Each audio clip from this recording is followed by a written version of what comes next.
뷰카라는 말이 있습니다. 혹시 들어보셨나요? 예. 그 영어의 앞 글자를 따서 조합해서 만든 신조어인데요. 한번 보시면 V는 volatile, 불안정한이란 뜻이고요. U는 uncertain, 불확실한. 그리고 C는 complex, 복잡한. A는 ambiguous, 모호한. 이 단어 아주 별로 이렇게 좋지 않은 단어들만 갖다 모아놨어요. 이 단어를 모아서 이제 뷰카라는 단어 신조어를 만들었는데 이것은 이제 4차 산업과 함께 펼쳐질 미래 환경을 좀 축약하는 그런 말로 쓰여지기 시작했습니다. 4차 산업과 함께 변화의 속도가 너무 빠르니까 미래를 예측하기 어렵고 불확실성이 커지는 그런 사회 모습을 담아낸 그런 단어라고 할 수가 있습니다. 자, 이런 상황에서 이제 코로나 팬데믹까지 닥쳐오면서 우리의 앞날, 우리의 미래가 어떻게 될지 그야말로 더 모호해지고 불확실해지고 복잡해지고 불안정해진 그러한 삶을 우리는 맞이하고 있습니다. 이러한 뷰카 시대에는 리더십이 더 중요하게 여겨집니다. 불안정하고 불확실성이 커진 사회에서 앞으로 나갈 방향을 명확히 제시할 리더의 존재가 더더욱 필요해지기 때문에 그렇습니다. 오늘 토라 포션의 상황을 보면 여기도 뷰카입니다. 여기도 거의 모호하고 미래의 상황이 불확실한 그런 상황이 펼쳐집니다. 여기서도 연병이 팬데믹으로 대유행으로 일어났죠. 그래서 이스라엘 백성 2만 4천 명이 죽게 됩니다. 그리고 이스라엘 백성들은 가나안 진입을 이제 앞두고 가나안 족속들과 전쟁을 이제 앞두고 있는 것입니다. 이들을 그동안 이끌어왔던 모세는 늙었고 결정적으로 그는 가나안 땅에 이 백성들을 이끌고 들어갈 수 없는 그런 상황을 맞이한 것이죠. 누가 이처럼 불안하고 혼돈스러운 이 상황 가운데 있는 이스라엘 백성들을 이끌 것인가? 이것은 이들에게 너무나 중요한 문제였던 것입니다. 이런 상황에서 모세가 기도하죠. 민수기서 27장 16절 이하 같이 보겠습니다. 여호와 모든 육체의 생명의 하나님이시여 원하건대 한 사람을 이 회중 위에 세워서 그로 그들 앞에 출입하며 그들을 인도하여 출입하게 하사 여호와의 회중이 목자 없는 양과 같이 되지 않게 하옵소서. 모세는 자신의 뒤를 이어서 이스라엘 백성들을 이끌 지도자 한 사람을 하나님께 구합니다. 그리고 우리가 아는 것처럼 그 결과로 여호수아가 세워지게 되죠. 여호수아는 어떻게 해서 모세를 뒤를 이어 250만 가량 되는 이 큰 민족을 이끄는 그런 지도자로 세워졌을까요? 오늘 그가 리더로 세워졌던 그 조건들을 한번 살펴보고자 합니다. 그래서 이 혼돈의 시대에 우리 역시 어떠한 리더로 그렇게 세워질 수 있을지 함께 지혜를 얻는 시간이 되길 바랍니다. 여호수아에게는 여호수아를 수식하는 말이 있었습니다. 출애굽기 24장 13절에 보면 모세의 부하라고 나오고요. 여호수아 1장 1절에 보면 모세의 수종자다 이렇게 나옵니다. 이것이 여호수아의 스펙이었어요. 부하, 수종자. 수종자는 히브리어로 샤라트인데요. 하인입니다. 하인. 희중을 드는 사람. 여호수아가 30대 후반에 모세의 수종자가 됩니다. 그래서 약 40년간을 모세를 수종하고 따라가는 모세의 팔로워로 한 40년간을 살아가게 됩니다. 자, 여기서 리더의 조건 첫 번째는 리더 이전에 팔로워가 돼야 한다라는 것입니다. 유대인의 경전 그 민수기 라바라는 책이 있는데요. 거기에 보면 여호수아가 모세를 도와서 하나님을 어떻게 섬겼는지 묘사하는 그러한 구절이 나옵니다. 이건 제가 한번 읽어드릴게요. 민수기 라바 21장 14절인데요.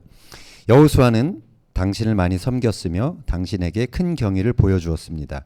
아침 일찍 일어나서 당신의 회막에서 밤 늦게까지 남아있던 사람은 바로 그였습니다.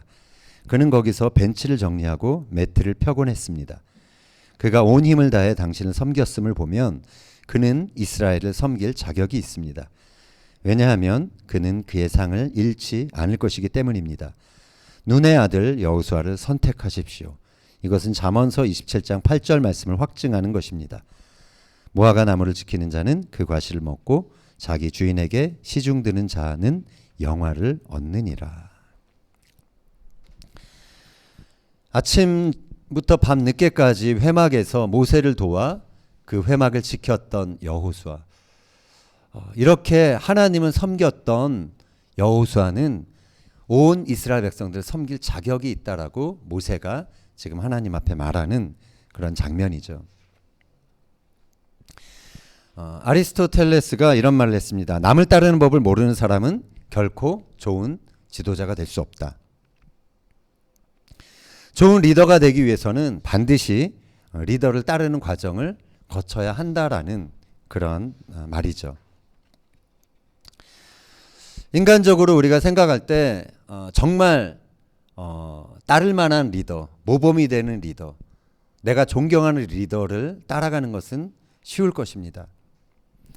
그런데 단점이 많은 리더, 그런 상사를 따라가는 것은 쉽지 않은 일일 것입니다. 원죄 가운데 우리가 다 태어났기 때문에 우리는 남들의 좋은 점을 보기보다는 쉽게 남의 약점을 보고 그것을 비판하는데 너무나 익숙합니다. 그래서 우리가 따라야 하는 상사나 리더들 안에 단점이 보이기 시작했을 때 우리는 마음의 어려움을 겪기 시작하죠. 그래서 그 단점 때문에 따르기를 멈추거나 그냥 수동적이 되거나 아니면 보다 적극적으로 그 리더에 이제 반대해서 투쟁의 길을 걷기 시작하는 그러한 경우도 있게 됩니다. 모세에게도 인간적인 약점이 있었죠. 성경에 보면 그는 입술이 둔한 자다라고 스스로 고백하고 있죠. 말을 잘 못했습니다. 구스 여자를 아내로 취해서 미리암과 아론에게 항의를 받기도 했습니다. 그의 리더십이 마음에 안 들어서 고라를 비롯한 250명의 지파 지도자들이 반역을 일으키기도 했었죠. 자, 그러나 그 모든 순간에도 여호수아는 모세를 수종자로 그렇게 묵묵히 모세의 수종을 들며 그를 따랐던 것입니다. 우리가 아는 다윗도 자기를 죽이려는 사울 왕을 끝까지 섬겼습니다. 이유는 한 가지였습니다. 그가 하나님께서 자기 위해 세우신 그러한 권위자라는 사실 때문이었죠. 리더라고 다 완벽할 수 없습니다. 리더가 완벽하지 않음에도 불구하고 우리는 그러나 우리가 따라야 할 그러한 분량이 있는 것입니다. 그래서 팔로워는 리더가 유능하기 때문에 그를 맹목적으로 따르는 사람을 말하는 것이 아닙니다. 부족함이 보이더라도 그가 하나님께서 내 위에 두신 권위자이기 때문에 순종하는 것이죠. 여러분 직장에서 상사들이나 여러분 위에 있는 사람들이 부족한 점이 많이 보일 수 있을 것입니다. 그러나 우리가 그러한 순간에 생각해야 될 것은 내 위에 두신 권위자다라는 그런 사실인 것입니다. 하나님께서 보시는 것은 그 리더가 옳고 그른가가 아니라 내가 그 리더를 잘 따라가는 사람인가, 그것을 더 주목하신다는 것이죠. 그 밑에서 필요한 훈련을 내가 받고 있는가, 내가 잘 감당하고 있는가, 그것이 더 중요하다라는 사실입니다. 그것을 잘 감당할 때 나도 누군가를 이끌어야 되는 그런 리더가 될 때 넉넉히 능히 그렇게 감당할 수 있게 된다는 것이죠. 우리가 아는 엘리사도 그가 북이스라엘의 대표 선지자로 활약하기 전에 엘리야를 수종드는 그런 팔로워였던 것을 우리는 볼 수 있습니다. 성경을 보면 엘리사가 어떻게 소개되냐면 엘리야의 손에 물을 부어주던 자다라고 나옵니다. 이스라엘 사람들이 밥 먹기 전에 손을 씻죠. 그래서 항상 대기하면서 그렇게 섬겼던 것 같아요. 한 6년 정도 엘리사는 엘리야를 수종을 들게 됩니다. 그 후에 성경을 보면 이 엘리사가 엘리야의 갑절의 영감을 받고서 정말 북이스라엘에서 바알 숭배를 대적하며 하나님의 뜻대로 활약하는 그러한 모습을 보게 되는 것이죠. 에베소 지역에서 목회를 감당했던 디모데도 그는 바울을 따라다니던, 바울을 섬겼던 팔로워였습니다. 바울이 디모데를 이렇게 평가합니다. 빌립보서 2장 22절. 디모데의 연단을 너희가 안하니 자식이 아버지에게 함같이 나와 함께 복음을 위하여 수고하였느니라. 자식이 부모님께 하듯이 디모데가 바울을 섬겼다라는 말입니다. 우리가 이러한 사례에서 알 수 있는 것은 어떤 사람이 리더가 되기 전에 팔로워로 그들을 잘 섬겼던 시간이 있다라는 것이죠. 육신적으로 자기 위에 있는 그러나 리더를 잘 섬겼던 사람들이 하나님의 때가 되어 정말 하나님의 뜻대로 활약하는 리더가 되었던 것을 우리는 보게 되는 것입니다. 그들이 이 리더들을 정말 겸손히 따라다니면서 배우는 시간이 없었다면 하나님께서는 그들을 리더로 세우실 수 없었던 것을 우리는 결론적으로 알 수 있게 되는 것이죠. 자, 그런데 여호수아가 이 다음 리더십으로 세워질 수 있었던 가장 결정적인 조건이 있었습니다. 그것은 그가 영의 사람이었다라는 것입니다. 모세가 자신의 뒤를 이을 그 한 사람을 세워달라고 기도했을 때 하나님이 이렇게 말씀하십니다. 27장 18절 같이 읽겠습니다. 여호와께서 모세에게 이르시되 눈의 아들 여호수아는 그 안에 영이 머무는 자니 너는 데려다가 그에게 안수하고. 자, 여기서 리더의 조건 두 번째는 하나님의 영이 머무는 사람이 돼야 한다라는 것입니다. 하나님께서는 모세의 자녀들, 모세의 아들이 그의 뒤를 이어 후계의 자리를 세습하지 않게 하셨습니다. 그 안에 하나님의 영이 머물러 있던 사람 여호수아를 지목해서 그를 모세의 다음 리더십으로 세우라라고 명령을 하십니다. 그 사람 안에 하나님의 영이 머물러 있는가, 그것이 하나님 보시기에 가장 우선되는 리더의 조건이었던 것이죠. 이것이 세상의 리더십과 하나님 나라 리더십의 차이인 것입니다. 세상에서 리더가 되는 사람들을 보면 인간적으로 카리스마가 있고 많은 능력이 있는 사람일 것입니다.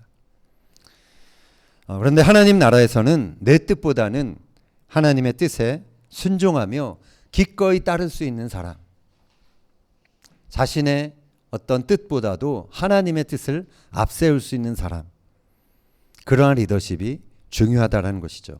그것이 바로 영적인 리더십인 것입니다.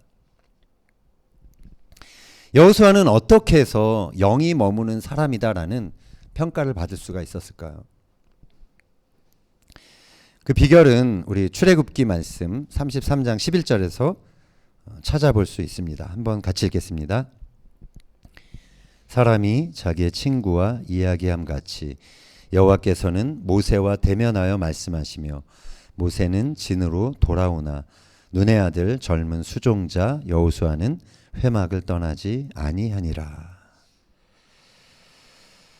자, 모세가 회막을 떠나 진으로 돌아간 뒤에도 여호수아는 그곳에 남아서 밤늦게까지 있었다라는 것이죠. 회막에서 밤늦게까지 있으면서 뭐 했을까요? 그가 하나님께 마음을 들이며 기도했던 것을 우리는 추측해 볼 수가 있습니다. 그가 하나님의 영이 머무는 자다라는 평가를 받은 것은 그냥 하루아침에 이루어지지 않은 것임을 우리는 알 수 있습니다. 이 회막에서 40년 동안 모세의 수종을 들면서 그리고 회막에 남아 기도하면서 빚어졌던 그러한 영성이었다라는 것을 우리는 추정해 볼 수 있습니다. 하나님의 목적, 하나님의 뜻은 반드시 영의 사람을 통해서 이루어집니다. 그러한 사람은 인간적인 지혜와 능력으로 일하는 사람이 아닙니다. 하나님의 뜻을 구하고 인도하심을 기다리고 따르는 그러한 사람인 것입니다. 하나님은 인간적인 카리스마나 재주가 많은 그러한 사람들보다도 그 안에 하나님의 영이 머무는가, 그 말은 하나님의 영을 따라가는가, 그것을 지도자의 조건으로, 가장 우선시되는 조건으로 보셨다라는 것입니다. 가나안을 정탐할 때도 여호수아는 인간적인 판단이나 합리적인 그러한 정세 분석을 따르지 않았던 것을 우리는 알고 있습니다. 그는 그의 조상 아브라함에게 하셨던 하나님의 약속을 믿고 그것을 따랐습니다. 하나님의 그 말씀에 대한, 언약에 대한 믿음이 있었다라는 것은 그 안에 하나님의 영이 있었다라는 증거였습니다. 하나님의 영이 머물 때 우리는 하나님의 약속, 하나님의 생각을 우리는 할 수 있게 되는 것입니다. 하나님의 영이 머물 때 우리는 하나님의 눈으로, 하나님의 관점으로 세상을 볼 수 있는 것입니다. 마지막으로 세 번째 나누고 싶은 리더의 조건은 다음 세대를 준비시키는 자가 돼야 한다라는 것입니다. 이것은 모세의 리더십을 통해서 우리가 확인할 수 있습니다. 민수기 27장 22절 이하 같이 보겠습니다.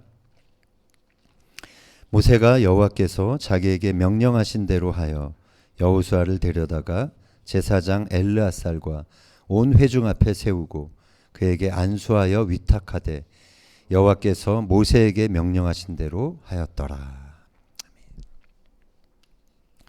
모세는 하나님의 사명을 이어갈 한 사람을 구했고 하나님의 명령에 따라 여호수아를 이제 다음 리더십으로 세우게 됩니다.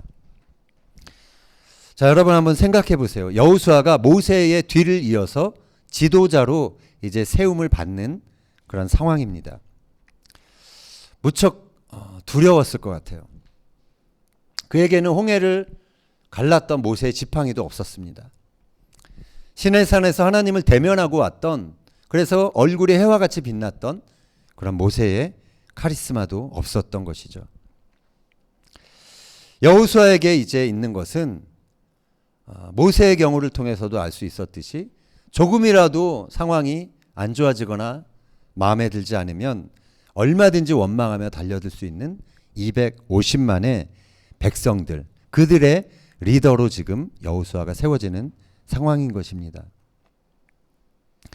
그런 상황에서 모세는 여호수아에게 안수합니다.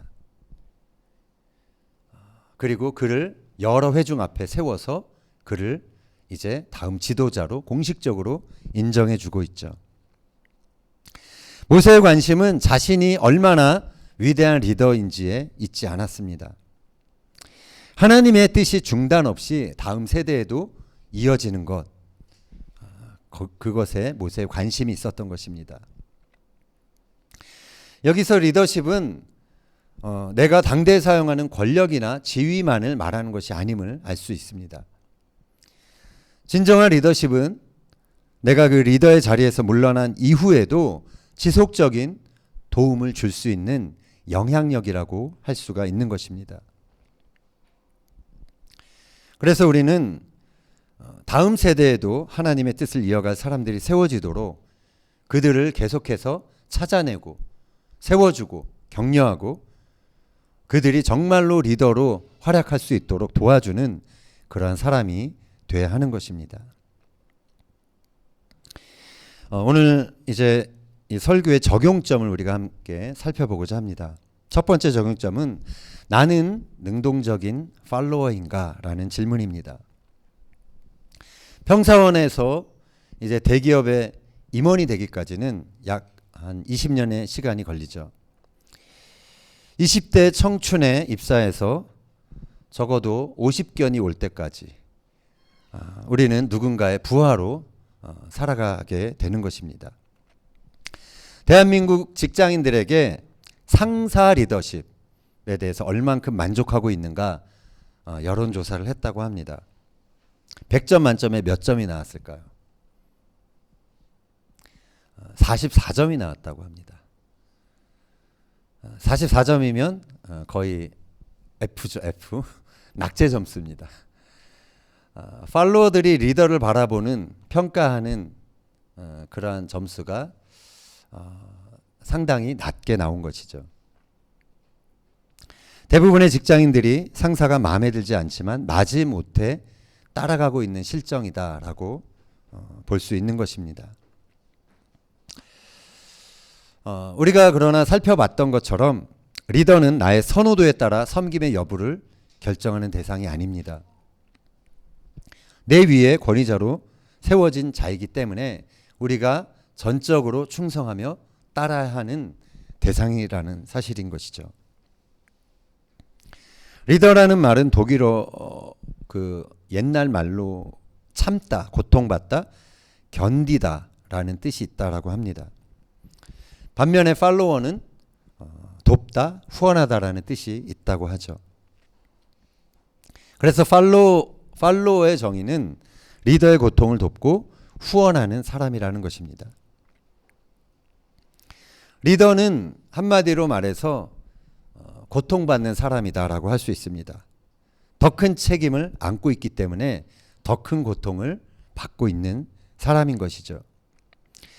그래서 팔로워의 사명은 그 리더의 고통을 돕고 후원하는 역할을 잘 감당하는 것이라 할 수 있습니다.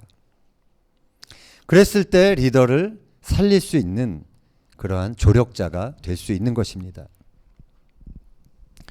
비판하거나 수동적으로 자기 업무만 하는 팔로워가 아니라 이왕 우리가 따르는 자라면 리더를 살리는 팔로워가 될 수 있었으면 좋겠습니다.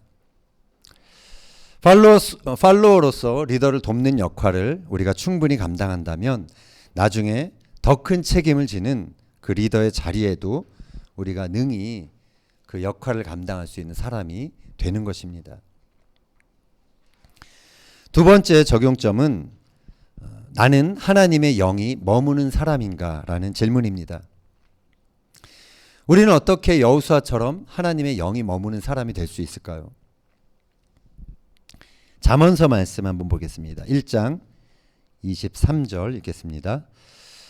내 책망을 듣고 너희가 회개하면 내가 내 영을 너희에게 부어주고 내 말들을 너희에게 깨닫게 해줄 것이다. 자, 여기에 보면은 하나님의 영이 그냥 부어지지 않는 것을 보게 됩니다. 조건이 있습니다. 우리가 회개하고 죄에서 돌이킬 때 하나님께서 나의 영을 부어주겠다라고 약속하고 계시는 것이죠. 죄는 하나님을 주인으로 따르지 않는 것입니다. 그래서 우리가 죄에서 돌이켜야만 하나님의 영이 부어지고 하나님의 영이 부어져야만 우리는 하나님의 말씀을 따라 살 수 있게 되는 것입니다.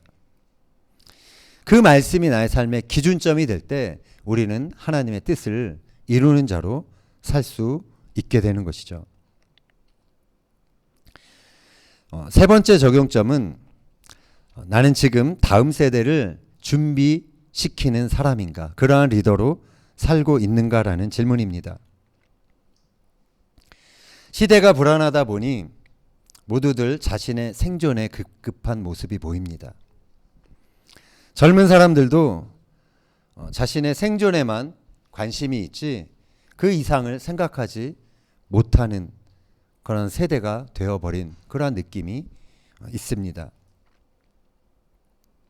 우리는 우리 이후의 다음 세대에도 자신만의 생존이 아니라 공생을 생각하며 그 같이 사는 그러한 공동체를 일으키는 리더들이 계속해서 나올 수 있도록 기도하며 그들을 세우는데 우리의 리더십을 나누고 또 아낌없이 지원해야 할 줄로 믿습니다.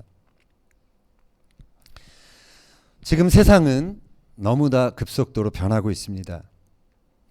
근데 하나님이 쓰시는 리더의 조건은 우리가 지금 성경에서 살펴본 것처럼 과거나 지금이나 그리 크게 달라지지 않았습니다. 지금 불안하고 혼돈스러운 세상은 자신들을 이끌어줄 리더를 찾고 있습니다. 우리가 그러한 리더가 되기 위해 먼저 겸손히 내 위의 권위자들을 따라가는 팔로워가 돼야 하는 것입니다. 하나님의 영이 머물도록 우리가 기도하며 하나님이 주시는 그 지혜를 따라 리더의 고통을 나누어질 수 있는 그러한 사람이 돼야 하는 것입니다. 우리가 이 땅에서 하나님의 영이 머무는 팔로워로 살아갈 때 세상은 우리를 통해서 하나님이 하시는 일들을 보게 될 것입니다. 바라기는 우리의 섬김을 통해서 이 불안하고 혼돈스러운 세상에 하나님 나라의 질서가 세워지길 원합니다. 그리고 하나님의 영원하신 통치가 우리의 삶을 통해 이루어지게 되기를 예수님의 이름으로 축원합니다. 아멘.